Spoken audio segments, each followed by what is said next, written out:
chers collègues. Je ne vais pas polémiquer, je crois qu'il y en a déjà eu beaucoup aujourd'hui. D'ailleurs, je trouve que la tempête dans un verre d'eau a fait beaucoup de vagues, donc je ne suis pas sûr que ce soit si petit que ça.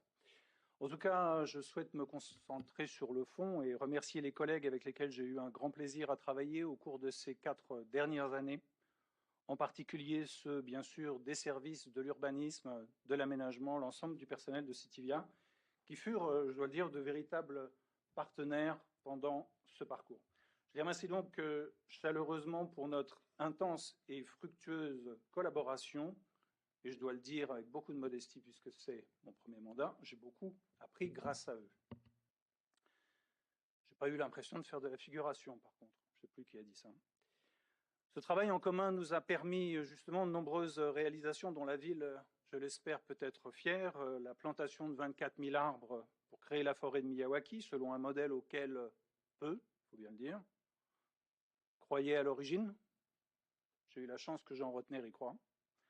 La poursuite à un rythme soutenu du développement du secteur gare, projet initié en son temps par Jean-Marie Bockel, qui a donné naissance au quartier.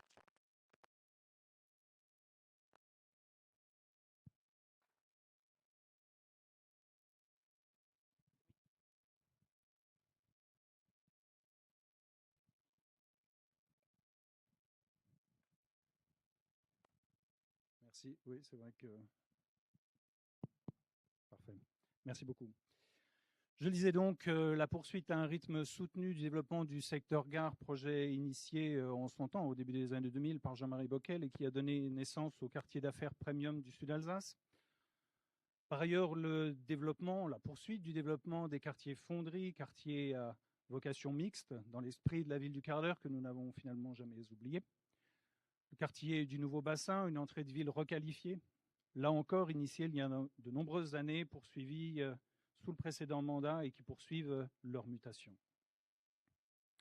Un point autour de l'accompagnement, et c'est sûrement un des points les plus délicats dans cette délégation, l'accompagnement rigoureux des projets privés au travers des maîtres d'ouvrage et de leurs maîtres d'œuvre, ainsi qu'au travail en confiance avec les associations citoyennes, avec écoute, bienveillance et sans jamais faire preuve d'autoritarisme ou de posture vis-à-vis d'eux.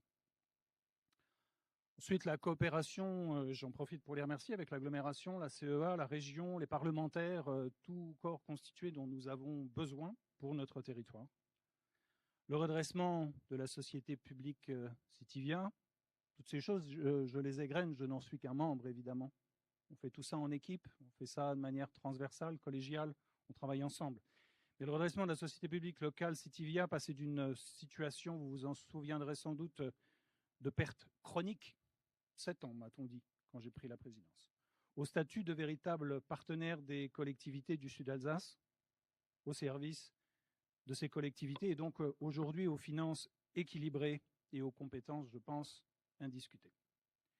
Et puis je finirai sur ce qui m'a été donné de porter, un projet qui ne faisait pas partie du projet de mandat.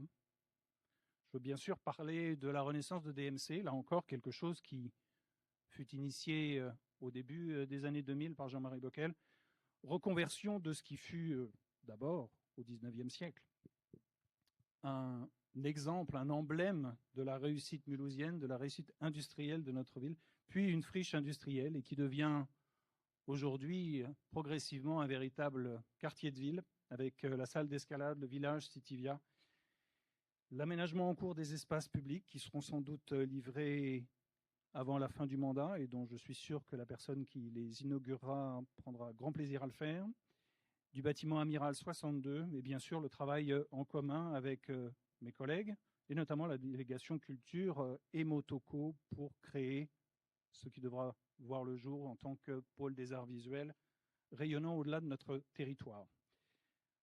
En conclusion, moi je dirais que Mulhouse est riche de son potentiel, mais qu'il reste encore beaucoup à faire pour le réaliser. Et puisque mon rôle est, comme celui de mes collègues aujourd'hui, rayé d'un simple trait de plume, d'un petit courrier dans ma boîte aux lettres, ou j'aurais dû dire dans les mains du postier, puisque c'était une lettre recommandée, sans logique autre que la politique politicienne, j'imagine, des craintes sur notre volonté, enfin bref, tout ça on en a entendu parler, j'ai pas envie d'y revenir. Je souhaite en tout cas, pour le bien de notre territoire, je souhaite à mes successeurs l'audace, l'engagement, la persévérance, qui sont, à mon sens, indispensables pour y arriver. Nous y veillerons, à partir de bancs différents, dans l'intérêt de notre territoire. Je vous remercie de m'avoir donné la parole, Madame la maire.